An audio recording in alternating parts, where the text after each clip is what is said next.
Hello everybody. Today's video is about breakups and bad relationships. Most people don't see bad relationships as the blessing that they are. But when you think about it, bad relationships are really a blessing because by the end of it, or when it's over, you should know more about yourself. If you participated in the relationship and gave it your best shot, then you can walk away with clean hands and knowing that you gave it your best shot. You don't have any regrets, any remorse. That's if you showed up as your true self, you were honest, and you put your best foot forward.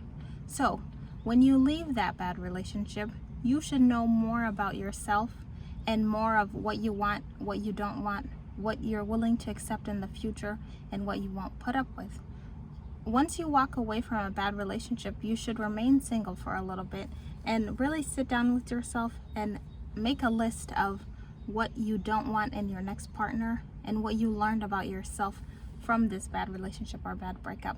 Did you learn that you don't want to be spoken to in a certain way?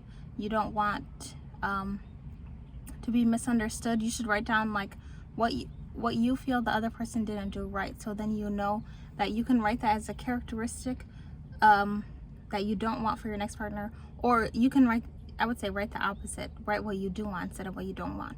But you should be able to know and identify, like when you meet somebody new, if they have this same characteristic. The reason why you should remain single for a second is because usually after a bad breakup, your energy is gonna still be the same. So basically, if your energy is the same, then you're gonna attract the same type of person or similar. So that's why you should remain single and work on your energy. Get to know yourself more, get to know what you're willing to put up, what you're not willing to put up with in your next relationship. And if you, oh my God, I'm sweaty, sorry. If you really get honest with yourself and write down your shortcomings too. Where did you fail? Where did you fall short in the relationship? How could you improve and be better? Once you leave a bad relationship, you need to be single. You need to ask yourself, what went wrong? What could I have done differently? Did I move too fast? Did I not get to know this person? Because a lot of times relationships are bad because they start out fast and you really don't know the other person. You don't get time to know the other person. You don't even know your own boundaries and what you will and aren't willing to put up with. You have to be really clear because you need to have those boundaries set in place before the relationship starts so that you can let the other person know that, hey, this is what I'm looking for, this is what I want. If you cross this line, this is gonna end.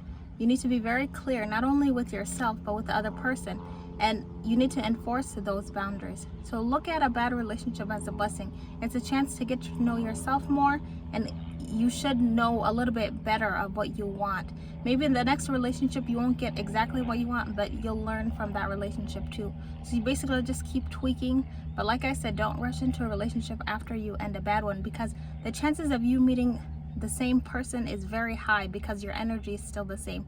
The only way to change your energy is to get to know yourself more, get to know what you like, what you don't like, what you want, what you don't want. You have to be really clear with yourself about who you are and what it is you want to change your energy. And then if something shows up that you don't want, you have to deny it. You can't kind of entertain it. You can't be like, okay, I can work with this. You have to be like, no, this isn't what I said I wanted. You have to be clear, and then basically you have to reject that until you get what you want. But do the introspective work first. Don't jump from one relationship to another one, because it's just gonna be the same person, because you didn't give yourself any time to ask yourself the important questions to figure out, okay, what happened in that relationship? Where did I fail? Where did that person fail? And what do I want moving forward? So think of bad relationships as a blessing, because that's what they are. They're to help you to get to know yourself more and get to know what you want. Sorry about the Gracie face. I'm out in the sun. All right, that's the video. Thanks for watching. Bye.